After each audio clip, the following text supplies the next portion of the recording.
বরগুনায় বেড়েছে ডেঙ্গুর প্রকোপ, হাসপাতালে বেড়েছে ডেঙ্গু রোগীর সংখ্যা। এ বিষয়ে জানাতে আমাদের সঙ্গে যুক্ত হচ্ছেন সহকর্মী রিয়াজ আহমেদ মুসা। মুসা, ডেঙ্গু রোগীর সংখ্যা কেন এখন বাড়ছে? আহ, মৃতের সংখ্যা কি বাড়ছে কিনা, আর হাসপাতালগুলো কতটা প্রস্তুত রয়েছে?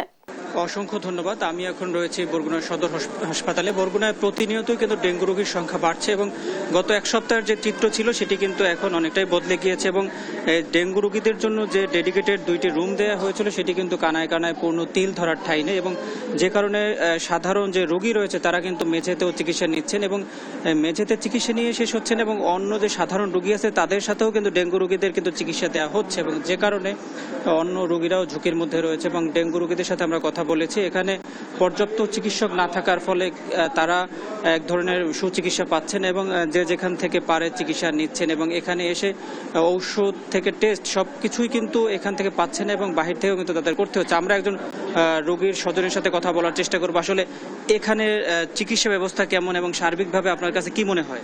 চিকিৎসা ব্যবস্থা মোটামুটি আলহামদুলিল্লাহ ভালো, ডক্টর আসেন। এবং দ্বিতীয় কথা হলো যে এখানে আমাদের সিবিসির যে ল্যাবটা আছে সেটার অবস্থা আসলেই ভালো না। সেদিন আমার ছেলের সিবিসির রিপোর্ট আসছে 5,70,000, পরবর্তীতে 2 ঘন্টা পরে সিবিসির রিপোর্টটা করা হয়েছে, সেখানে আসছে 2,59,000। এরপরে আমি এই সিবিসিটা বাইরে করি, সেখানে আসছে 1,67,000। কর্তৃপক্ষর কাছে বলার পরে তারা আমার কাছে ক্ষমা চেয়েছে এবং বলেছে যে আমাদের আসলে এই মেশিনটা নষ্ট। কিন্তু এইভাবে যদি মনে করেন যে ভুলের কারণে একটা মানুষ মারা গেলে দায়ভার কে নেবে? এবং চিকিৎসা সেবা মোটামুটি আলহামদুলিল্লাহ চলে। এরপর এখানের পরিবেশ এবং যে বাইরে যে 2টা টয়লেট আছে, 3টা টয়লেট, সেখানে মানুষ যেতে পারে না।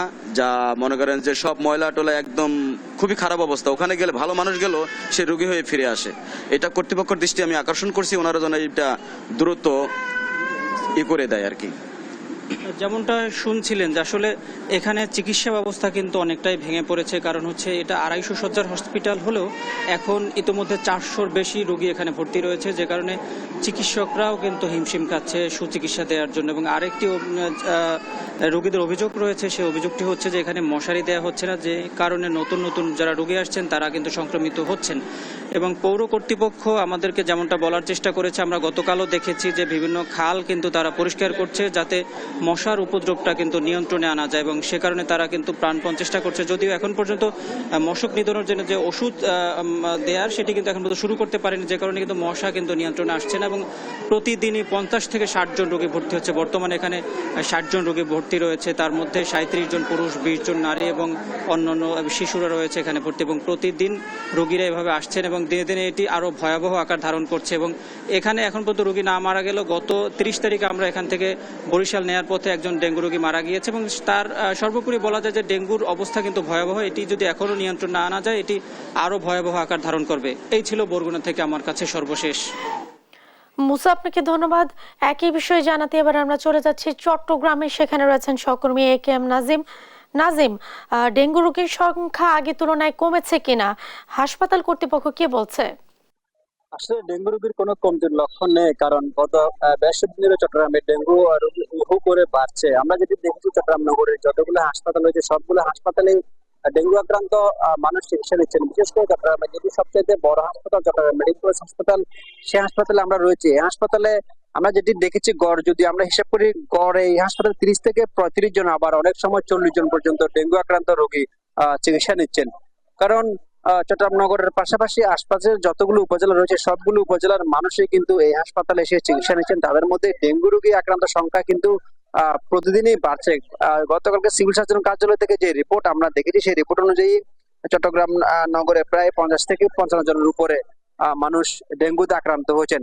এতে করে আসলে সাধারণ যারা মানুষ রয়েছেন তাদের মধ্যে এক ধরনের আতঙ্ক বিরাজ করছে। কারণ ডেঙ্গু রোগীদের জন্য চমেক হাসপাতালে একটি আলাদা ওয়ার্ড করা হয়েছে, যে ওয়ার্ডে শুধু ডেঙ্গু যারা আক্রান্ত হচ্ছেন তাদেরকে চিকিৎসা দেওয়া হচ্ছে। পাশাপাশি অন্যান্য যেসব সাধারণ ওয়ার্ড রয়েছে বা অন্যান্য ওয়ার্ডে যারা চিকিৎসা নিচ্ছেন তাদের সেই ওয়ার্ডগুলোতে যদি ডেঙ্গু রোগী আরো প্রকোপ হয় বা আরো যদি বেড়ে যায় তাহলে আলাদা করে কর্নার খোলা হবে বলে হাসপাতালে যিনি পরিচালক রয়েছেন তিনি আমাদেরকে জানিয়েছেন। নগরের পাশাপাশি হাটহাজারী, রাউজান, ফটিকছড়ি, রাঙ্গুনিয়া, ভোজপুর, মিরেশ্বরা, সীতাকুণ্ড, পটিয়া, আনোয়ারা, কর্ণফুলী এইসব উপজেলা থেকেও কিন্তু প্রতিনিয়ত রোগী হাসপাতালে আসছেন। ডেঙ্গু আক্রান্ত যারা আসছেন তাদেরকে এখানে ভর্তি দিয়ে দিচ্ছেন, কারণ এদেরকে আলাদা করে ডেঙ্গু ওয়ার্ডে দিয়ে দিচ্ছেন। পাশাপাশি যারা গুরুতর আক্রান্ত তাদেরকে আইসিইউতে সহ অন্যান্য জায়গায় নিয়ে যাচ্ছেন। আর একটি হিসাব যেটি যদি বলে রাখি, চলতি বছরের এখন পর্যন্ত চট্টগ্রামে 1100-র উপরে মানুষ ডেঙ্গুতে আক্রান্ত হয়েছেন। তাদের মধ্যে নিহত হয়েছেন 13 জনের মতো। শুধু 13 জনের মধ্যে গত সেপ্টেম্বর মাসেই মারা গেছেন আপনার 7 জনের বেশি, 7 জন। তার মধ্যে 2 জন অন্তঃসত্ত্বা মহিলা ছিলেন। আসলে এতে করে সাধারণ মানুষের মাঝে আতঙ্ক তৈরি হয়েছে। বিশেষজ্ঞ যারা চিকিৎসক রয়েছেন তারা যেটি বলছেন যে ডেঙ্গুতে যে লক্ষণগুলো রয়েছে, শরীর কাঁপুনি দিয়ে জ্বর ওঠা, সারা শরীরে ব্যথা করা এবং রক্ত বমি করা, এসব লক্ষণ যদি দেখা দেয় তাহলে দ্রুত সম্ভব নিকটস্থ স্বাস্থ্য কমপ্লেক্সে বা বিশেষজ্ঞ চিকিৎসকের পরামর্শ নেওয়া জরুরি। পাশাপাশি বাড়ির আঙিনা সহ আশপাশের যতগুলো জায়গা রয়েছে সবগুলো জায়গা যেন পরিষ্কার পরিচ্ছন্ন রাখতে বলা হয়েছে। আরেকটি বিষয় হচ্ছে যে চট্টগ্রাম শহরে যতগুলো খোলা জায়গা রয়েছে যেখান থেকে মশা উৎপাদন হয়, ওইসব জায়গাগুলোতে সিটি কর্পোরেশনের পক্ষ থেকে তেমন কোনো উদ্যোগ আমরা দেখিনি। আর প্রতি বছর ডেঙ্গু মৌসুম আসলেই সরকারি প্রতিষ্ঠানগুলো তোড়জোড় শুরু করে, কিন্তু তারপর তাদের কোনো খোঁজ থাকে না। এতে করে সাধারণ মানুষের মাঝে খুব বাড়ছে। চট্টগ্রাম মেডিকেল কলেজ হাসপাতাল থেকে ডেঙ্গু নিয়ে ছিল আমার কাছে থাকা সর্বশেষ। নাজিম, আপনাকে ধন্যবাদ।